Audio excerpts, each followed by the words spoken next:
So according to the DWP, statistics for the month of June 2025 shows that there's now 3.6 million people claiming universal credit with no obligation to look for work. That's 5 times higher than before the pandemic, and that's doubled in the last 3 years. In fact, that's an increase of an extra million people just in the last year alone.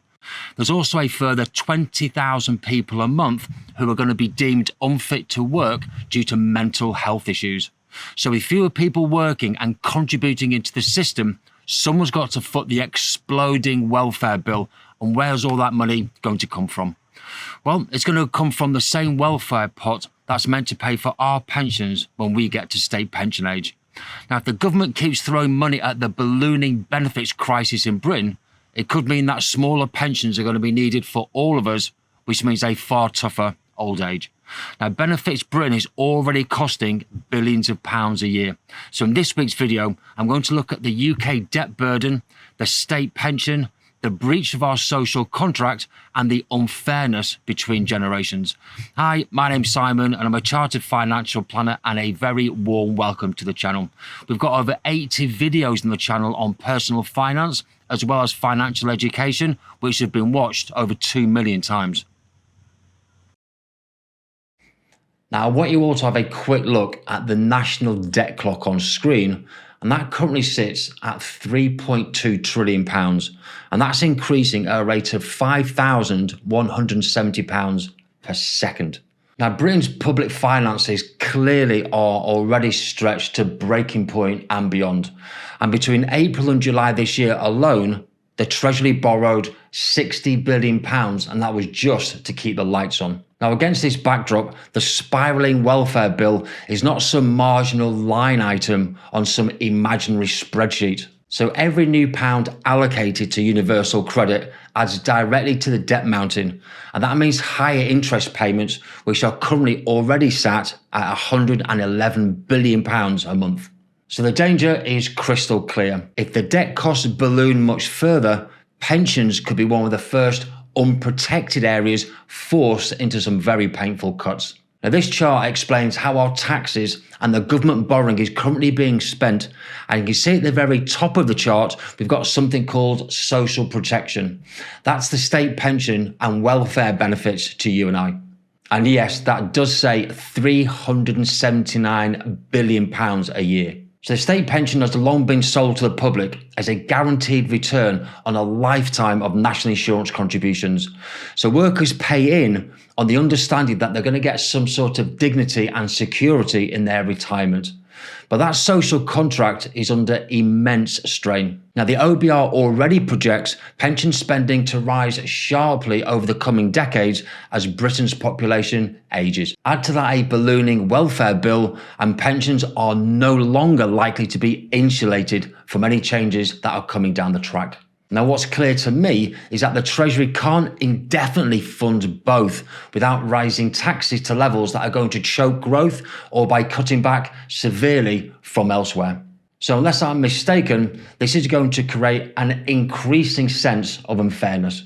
And that's because those of us who've worked and contributed and paid into the system, perhaps for 40 years plus, could now find their pension diluted or even delayed, whilst others of working age are supported by benefits with no obligation to seek work. So in essence, the government risks punishing our contribution, all the while rewarding inactivity. And many will consider that a breach of a principle that pension rights are earned, and it's not just some sort of handout. So if the welfare costs do keep rising, the government's only got a few levers to pull to protect the pension system, and they're going to be to raise the pension age, to tamper with the triple lock, or even bring in some sort of means testing for the state pension. Now, the state pension age is already set to rise to age 67 by April 2028, but many may not realise that this transition is going to start in April 2026, in just 8 months' time. And these changes are going to be based on all of our dates of birth. Now, in fact, the International Longevity Centre has actually suggested that the state pension age needs to increase to age 71 And that's going to heap financial misery for millions of workers in the UK. And for all those working in physically demanding jobs,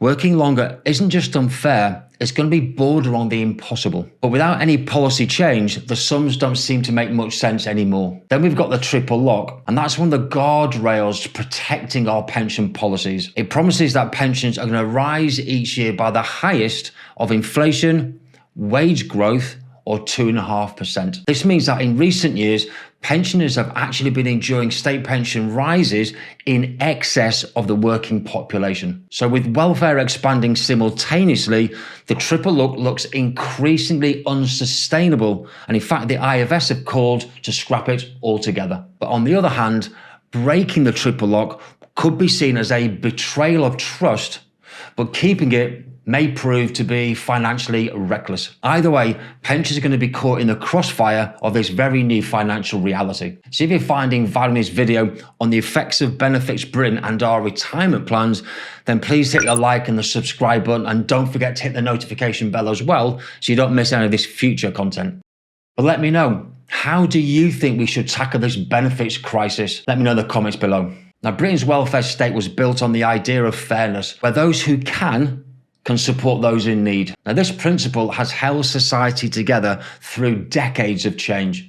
But due to the rapid growth of the no work requirements category in universal credit, as well as the very emotionally charged subject of immigration, this has shaken public faith, and many believe this is now unfair. So if the state can't balance welfare with pensions, and if the government appears to reward inactivity over contribution, whilst all the time breaking promises to those who have been contributing, then the entire foundation and the fabric of this social trust starts to erode yet further. So what started as a welfare issue is soon going to become a breach of trust issue. And that's because once we no longer believe that the state is going to keep their word on pensions, the consequences are going to stretch far beyond UK finances. It's going to undermine confidence in taxation, government borrowing, and the very welfare state itself. And once trust is gone, rebuilding that trust is going to be a lot harder than just balancing a budget, if it's even possible at all. Now, younger taxpayers today fund not just the pensions of their parents and grandparents, but also a growing share of working age people receiving benefits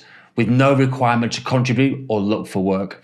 At the very same time, they're going to be told that their own retirement is going to come later with weaker guarantees, and the benefits, of course, are likely to be far less generous. Now, this is likely to lead to a double injustice, where today's workers are going to pay for others' financial security, all the while perhaps being denied their very own. This isn't just a matter of economics, it's also a matter of fairness. Now, we've already seen polling which shows that young adults have got very little confidence that they're going to receive any meaningful state pension when they retire at all. Now, if that fear hardens into certainty, the whole system itself could very easily just collapse. So why should people contribute for decades if the promised benefits are going to be eroded by the welfare spending today? Every pound spent sustaining Benefits Britain is a pound that can't be used to safeguard the future pensions of the next generation. Now, every delay to the state pension age, or a dilution of the triple lock even, is felt most by those who have worked the longest and saved the hardest.